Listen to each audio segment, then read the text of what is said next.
Shalom semuanya. Hari-hari ini sebagian orang lupa akan kebaikan Tuhan. Banyak orang yang lupa akan kebaikan Tuhan. Sehingga Jumat Agung ataupun Paskah, mereka hanya menganggap itu sebagai perayaan agama biasa. Bahkan untuk ke gereja, hari Minggu, ataupun pelayanan, itu untuk mereka hanya satu rutinitas yang perlu mereka lakukan. Mereka lupa kalau kita udah ditebus dengan harga yang begitu mahal. Kita ditebus oleh darah Yesus. Mereka lupa betapa Tuhan begitu mengasihi kita. Pada akhirnya kita bisa lihat saat ini begitu banyak orang yang penuh dengan kepahitan, orang yang punya ketidaksabaran, bahkan emosi yang tidak bisa dikendalikan. Hanya karena hal-hal kecil bisa berubah menjadi hal yang begitu besar. Padahal kalau kita mengerti firman Tuhan, kalau kita mengerti Tuhan Yesus, Tuhan mengajarkan kita untuk hidup dalam damai, untuk hidup dalam sukacita, untuk hidup penuh dengan kasih, dan bahkan penuh dengan kesabaran. Banyak dari kita yang mengerti firman Tuhan, tapi masih memakai cara dunia, masih berpikir secara dunia, masih memilih versi yang baik menurut pikiran kita. Padahal tidak ada hal yang lebih indah dalam kehidupan ini selain kita tahu bahwa kita anak-anak yang begitu dikasihi sama Tuhan. Yesaya 12 ayat 1.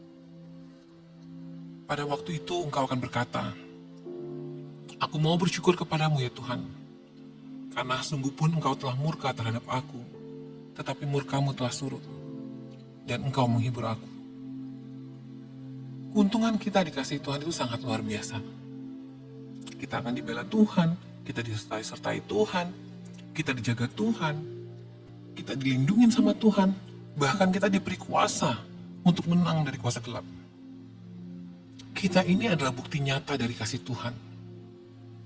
Kita ada sampai saat ini karena kita dikasihi Tuhan. Padahal kalau kita mau lihat tahun-tahun kehidupan kita, sudah berkali-kali kita menyakiti Tuhan, bahkan mungkin kita mengkhianati Tuhan. Tapi Tuhan sungguh mengasihi kita. Kita mau lihat lagi di Yesaya 12 ayat 2 sampai dengan 3. Sungguh Allah itu keselamatanku. Aku percaya dengan tidak gemetar, sebab Tuhan Allah itu kekuatanku dan mazmurku. Ia telah menjadi keselamatanku. Maka kamu akan menimba air dengan kegirangan dari mata air keselamatan. Sebagai orang yang dikasihi Tuhan, Tuhan mau kita menjadi individu yang bebas dari kekhawatiran, bebas dari ketakutan, hidup dalam damai sejahtera dan penuh sukacita. Serta Tuhan mau kita kuat dalam menghadapi setiap pencobaan dan masalah. Namun, untuk bisa mendapatkan semua itu, kita harus terus berjuang dan kita harus terus tekun untuk bisa menyentuh hati Tuhan. Sebagai orang yang dikasihi Tuhan, kita harus terus berjuang dan tekun dalam hal apa? Pertama, bertobat dan terus perbaiki diri. Sebagai orang yang dikasihi Tuhan, bukan berarti kita bebas dari kesalahan. Sebagai manusia, kita jauh dari sempurna. Kita bisa saja saat ini berjalan di jalan yang salah. Dan mungkin beberapa dari kita saat ini mungkin berpaling dari Tuhan. Saya cuma mau bilang ingat, Tuhan mengasihimu. Tuhan mau kita berbalik dan bertobat. Jangan mengeraskan hati. Mari, perbaiki diri, dan kita kembali hidup benar. Yang kedua, kita harus berjuang mengklaim janji-janji Tuhan. Benar, janji-janji Allah itu adalah milik kita. Janji Tuhan itu adalah milik kita. Tapi kita harus mengklaim janji tersebut. Mari kita kembali menjaga kekudusan hidup. Hidup kudus berarti kita bergaul dengan firman Tuhan. Kita bergaul rapat dengan firman Tuhan. melalui hidup yang benar, kita klaim janji-janji Tuhan. Setan akan terus menjatuhkan kita dan janji-janji Tuhan. Dia akan terus mengintimidasi kita melalui celah-celah kehidupan kita, melalui kelemahan kita, melalui kekurangan kita, melalui masa lalu kita.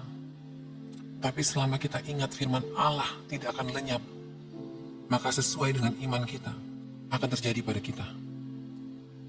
Yang ketiga, mari kita berjuang menjadi pembawa berkat dan pelaku firman. Meskipun kehidupan kita penuh dengan masalah, tantangan, keterbatasan, namun hidup kita akan menjadi kesaksian, bahkan akan menjadi berkat bagi orang lain. Pada saat di tengah apapun yang kita alami, kita tetap memuji Tuhan dan bersuka cita.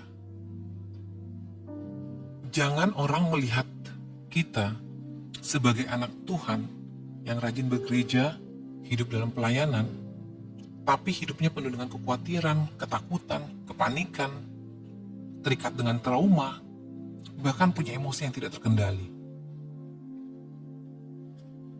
Kita tidak akan menjadi berkat pada saat orang berkata, orang itu mendengar firman, tapi tidak melakukannya.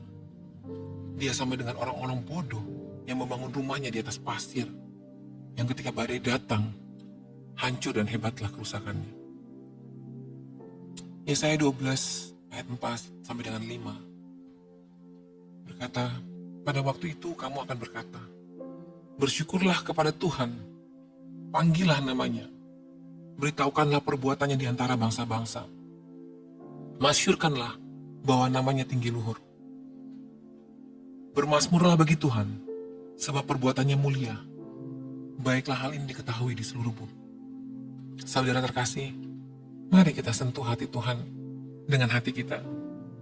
Sebab sebagus apapun kita membawa doa, sebagus apapun, semerdu apapun pujian kita, sebaik apapun penyembahan kita, seberapa bagusnya kita berusaha tampil di depan orang, tidak sebanding dengan kemurnian hati kita.